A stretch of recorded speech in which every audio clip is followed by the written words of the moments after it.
Mushoku Tensei for a lot of fans is regarded as one of the greatest isekai ever made. But for every person that thinks this show is good, there's always another that thinks this show is straight up weird and shouldn't exist. And in this video, I'm going to walk you through the whole thing. The plot, what makes it genuinely great, what makes it genuinely uncomfortable, and why I think the people who dismissed it without watching it are missing one of the most complex protagonists in all anime. Now, disclaimer, this video will have a lot of spoilers, including a little bit of manga spoilers, so just keep that in mind. The show starts out pretty much like any other isekai. A 34-year-old guy gets hit by a truck trying to save some stranger, and he gets transported to a new world. But here's the thing that separates this from every other isekai that starts with the exact premise. This guy, before getting hit by a truck, was genuinely one of the worst versions of a person you can be without actually committing a crime.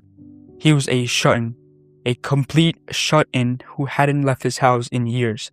He played games all day, contributed nothing to society, and when his parents died, he didn't even attend their funeral. That's how checked out he was. The truck accident is literally the first selfless thing he ever did in his entire life. So now he wakes up as a baby in a fantasy world named Rudius Greyrat, and he has every single memory from his past life intact. Not just skills or knowledge, everything. The shame, the failure, the specific ways he wasted his 34 years of living. And this is what makes Mushoku Tensei different from every other show in the genre. Most isekai treat the past life as a 2-minute prologue that explains a personality quirk. Mushoku Tensei makes it the entire foundation. Rudius doesn't get a clean slate. He gets a second chance while dragging the full weight of his full life behind him. The question the show is actually asking underneath all the magic and adventure is, can a genuinely broken person become something different? And what does that actually look like when it's not clean or easy or guaranteed? Now, I need to address this immediately because if I don't, the comments will. The very first thing Rudius does when he wakes up as a newborn is look at his mother, a beautiful woman, and have a reaction to her that a newborn should not be having.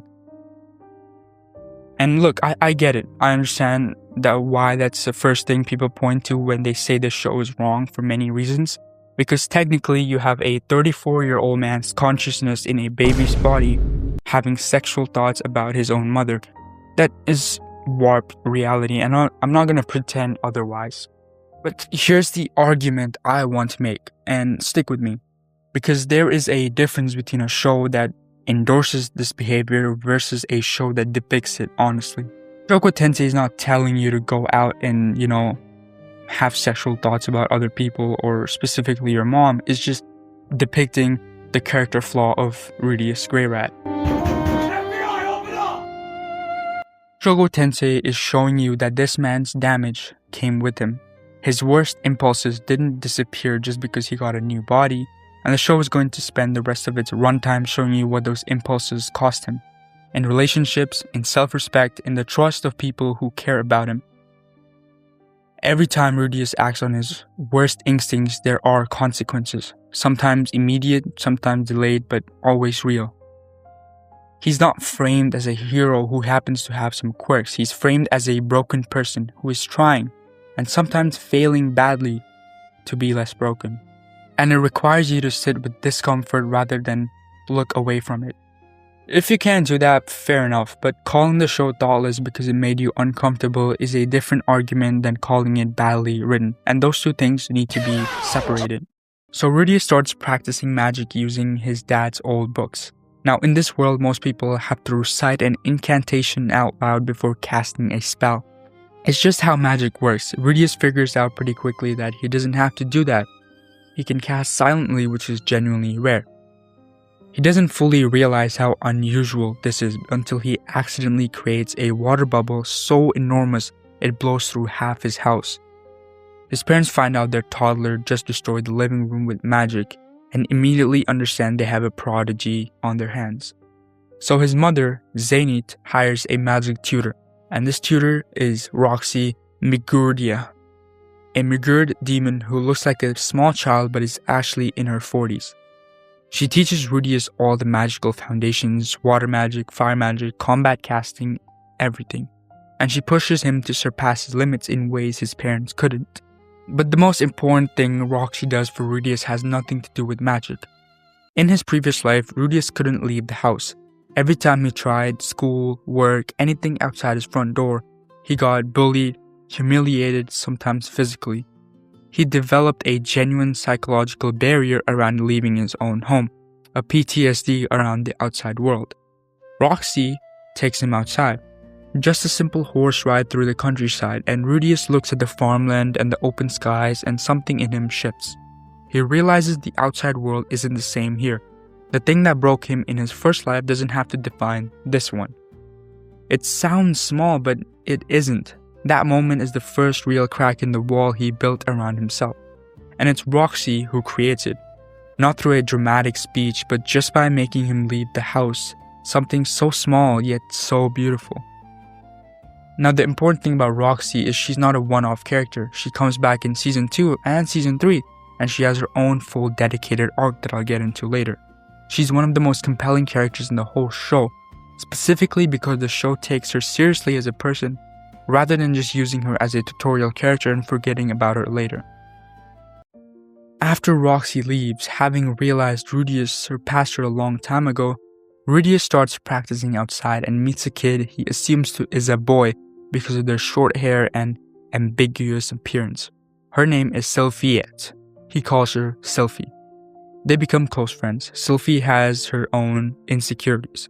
She's half-elf, which makes her an outsider in her village. She's been bullied her whole life as she struggles with basic magic, despite genuinely trying. Rudius teaches her, she accepts him. It's the first peer friendship he's ever had in either of his lives. And then she has to move away, and Rudius, in a very Rudius way, accidentally strips her while trying to say goodbye, which reveals she's actually a girl, and he spends years after embarrassed about it. This played for comedy, but there's something underneath it. Sylphie is the first person his own age who saw him clearly and liked him anyway. That matters more to him than he admits. And the show knows it matters because it keeps her relevant in a very specific way that Season 2 reveals. I'm not going to tell you how, just know that when it lands, you'll need a second. So Eris wants to go to prep school with Sylphie but doesn't have the money to cover for both of them. So Paul, his dad, who we're quickly learning is a good father in certain ways and a genuinely scummy person in others because he's been cheating on his wife basically the entire time. Paul says he'll pay for his son but not someone else's kid. So through Paul's connections, because Paul comes from a noble lineage he was essentially pushed out of for being a disgrace, Rudius gets hired as a private tutor to a distant cousin. Very distant. Now I'm saying very distant because things happen between them later, and I don't want anyone coming at me in the comments. Her name is Eris Boreas Greyrat. She's a noble girl his age with violent tendencies, zero patience, and the kind of explosive temper that makes everyone around her walk on eggshells. Basically, she's a redhead. I'm joking. Mostly they clash immediately. She hits him frequently. He keeps showing up anyway, and slowly, not quickly, not easily, something shifts between them. There's a kidnapping incident. It was supposed to be a fake kidnapping arranged by Eris's grandfather to motivate her into taking her training seriously, but it turns out to be a real kidnapping. Rudius has to show his actual abilities to get them out, and for the first time Eris sees what he's genuinely capable of. And here's what Eris matters for Rudius' character development in a way that's different from anyone else. Roxy developed his discipline. Sylphie gave him his first friendship. Eris gives him something harder. Friction. She doesn't accept him easily. She pushes back against him constantly. She challenges him in ways that aren't comfortable, and that challenge is what forces a different kind of growth. Comfort never changed Rudius, difficulty does. She's also the person he's closest to physically and emotionally as a child. Because he spent most of his time as a kid, the most pivotal stages of his life with Eris, the bond he has with Eris is stronger than any other character's bond he has throughout the show. Season 1 ends with what is one of the most disruptive events in any isekai. A massive magical circle appears in the sky, rotating, enormous, impossible to ignore. Everyone notices it, nobody knows what it is, and it detonates like a nuke and scatters people across the entire world. Thousands of people teleported to random locations with no warning and no way to get back home. Some people getting teleported in the sky, some people getting teleported inside rocks. People were just getting teleported and some were dying like instantly. Families separated, cities disrupted, the world fundamentally changed in a single moment. This was known as the teleportation disaster, and it doesn't happen because of Rudius. He didn't cause it. He isn't central to it. It's just a catastrophe that happened in the world, and he's just part of it. Now he's separated from his family, separated from Eris, dumped on the demon continent with no idea where anyone he loves ends up. Now I want to make a point here because this event is the most important creative decision the show makes. In most isekai, the protagonist is the center of gravity. Everything happens because of him or specifically to him. The world exists to react to how impressive he is. The teleportation disaster repositions Rudius as a person inside a world that moves without him. He doesn't cause this and he can't easily fix it. He's not special enough to reverse it. He just has to survive it and try to find his people like everyone else caught in the disaster is doing. That's a fundamentally different relationship between protagonist and the world, and it's why Season 2 feels structurally bigger than Season 1, because the show uses this event to give every major character their own survival arc, happening simultaneously in different parts of the world. Rudius wakes up on the demon continent with Eris. They're both alive, both confused, and they need to figure out how to get home. They meet Ruiger Superdia, a massive warrior with a green jewel in his forehead, who belongs to the Supered clan. Now in this world, the Supered are basically the bedtime story parents tell their kids to make them behave. They are feared and hated across every continent because of something their ancestors did, a historical atrocity that wiped out enormous number of people. But it turns out this atrocity was actually a false propaganda. This never actually happened, and someone had been spreading misinformation about this clan the whole time. The reputation has followed them for generations, and Rugierd personally carries the weight of his whole clan everywhere he goes, despite being one of the most honorable characters in the show. Personally, Rugierd is my favorite character in the show, and three of them travel in a party called the Dead End, which is Rudius' dark joke about their public image, and spend the back half of the Season 1 and into Season 2 traveling across the demon continent trying to find passage home while also working to rehabilitate the Supered name. Here's what makes this interesting. Rudius, a man who died a failure in his first life and is still trying to run away from the identity in his second, spends his entire arc actively working to clear someone else's reputation. He builds a whole reputation management strategy for Rugierd, gets people to associate the Supered with heroism rather than terror, does it systematically and patiently over months. The show never says this out loud, but the parallel is obvious. He can't fix who he was in his past life directly, but he can practice what it looks like to change a reputation, to make people see someone differently than the history written about them. And if he can do it for Rugierd, maybe, just maybe, he can eventually believe he can do it for himself too. Season 2 brings Rudius to Ranawa University of Magic, essentially the Harvard University of our times. He gets in on a scholarship because of his abilities and arrives there alone, still processing the aftermath of the teleportation disaster.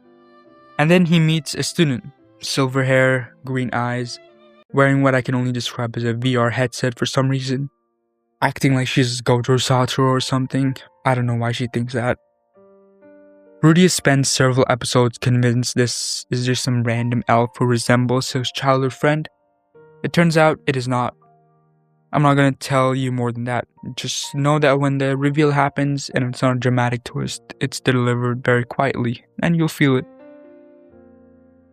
What the university arc is actually about underneath the school setting is Rudius learning to receive care rather than just give it or survive without it. Every relationship he's had up to this point has involved him protecting someone, teaching someone, or being taught. This is the first relationship where someone just wants to be with him. No agenda, no power dynamic, just genuine mutual growth. And that turns out to be the hardest thing for someone with his history to accept.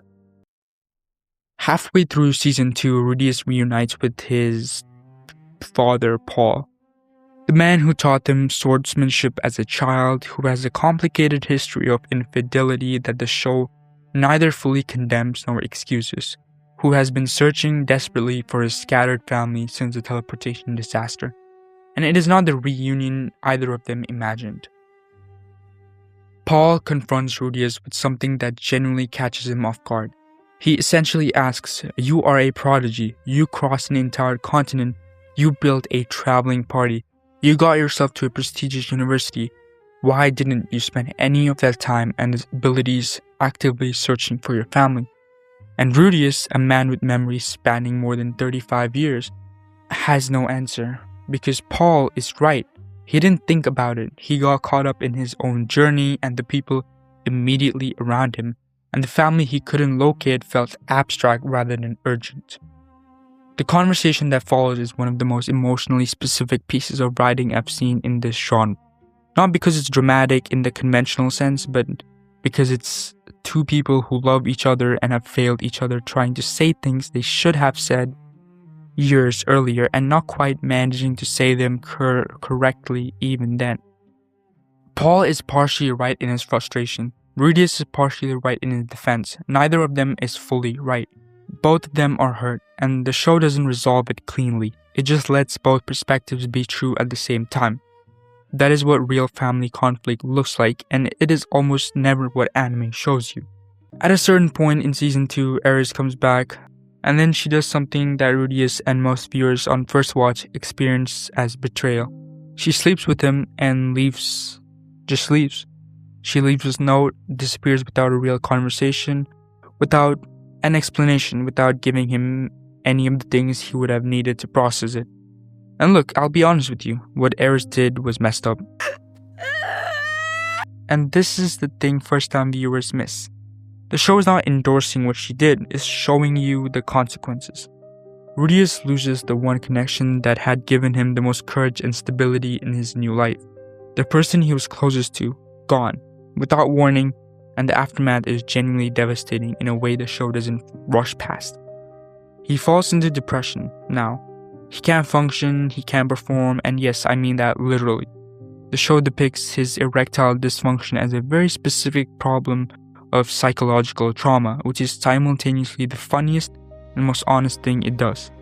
He carries a lock of Eris's hair in his pocket and smells it when the anxiety gets bad, which is either deeply romantic or deeply concerning depending on how you look at it. Now on rewatch, once you know where Eris was and what she'd been through, her decision makes considerably more sense. It's still painful, it's still not right call, but it becomes emotionally coherent rather than just cruel. Everything about her in season 1 retroactively means something different once you have that context. The show trusts you to sit with the discomfort of not understanding her fully until it decides to show you. That's a level of confidence in the audience most anime doesn't have. The final push of season 2 involves Rudius joining a search party with his dad to find his mother, Zenith. The last member of his immediate family is still unaccounted for.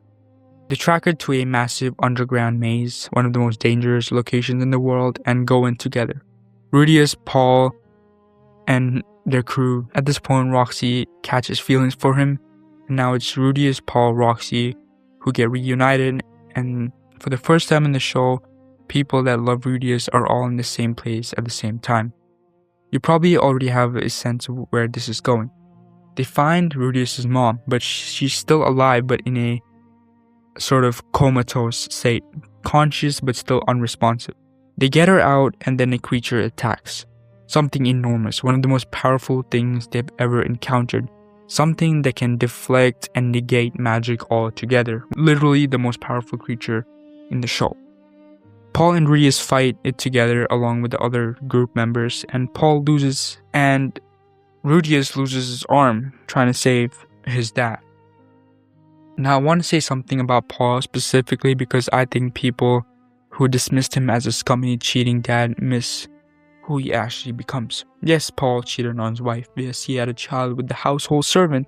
Yes, he was not a perfect father or a perfect person. The show doesn't pretend otherwise, but across season 2, you watch him spend everything he has trying to put his family back together. Every resource, every connection, his health, eventually his life. He dies protecting his family. He dies protecting Zenith, the same woman he betrayed, and it doesn't completely forgive what he had did before. But the show isn't saying his death cancels his sins, but it shows you a man who understands what he had done wrong and spent his last chapter trying to earn back what he'd broken. That's not a villain arc, that's a human one, and Rudius watching it happen is the moment that hits hardest in the entire show. Right now, season 3 is 6 episodes in and airing weekly on Crunchyroll every Sunday. The opening episodes actually answer something season 2 deliberately left unresolved: why Eris left. We finally get her point of view. We see what she went through in the time she was absent, and watching it, you understand her decision better, even if you still think she handled it wrong. I still think she handled it wrong, but I sort of understand her point of view. So far, season 3 is domestic, warm. Rudius is living a stable life with Sylphie and Roxy. Yes, both of them. The show goes full polygamy, and he's a father. The tone is genuinely lighter than anything in season 2, which almost certainly means something is coming to destroy it, because this show has never left its characters comfortable for too long. Here's my honest take: Mushoku Tensei is not a perfect show. The early episodes still will lose a lot of people before the show has had time to earn their trust. Some of its uncomfortable elements are handled in ways I think could have been done more carefully. These are real criticisms. But the ceiling of what it achieves when it's operating at its best, the Paul confrontation, the era's recontextualization, Richard's reputation arc, Sylphie's reveal, is higher than almost anything else this genre has attempted. It's a show about whether broken people can actually change, not whether they want to, whether they actually can, and it's honest enough about that question to not give you a clean answer. That's worth something, and it's worth more than its reputation suggests. Season 3 is on Crunchyroll right now. Go watch it, and let me know in the comments where do you stand on Rudius. Genuinely, because I think the answer changes depending on how far you've watched, and I want to know where you're at. Anyway, that's all I wanted to say today. Hope you guys have a lovely day. Peace.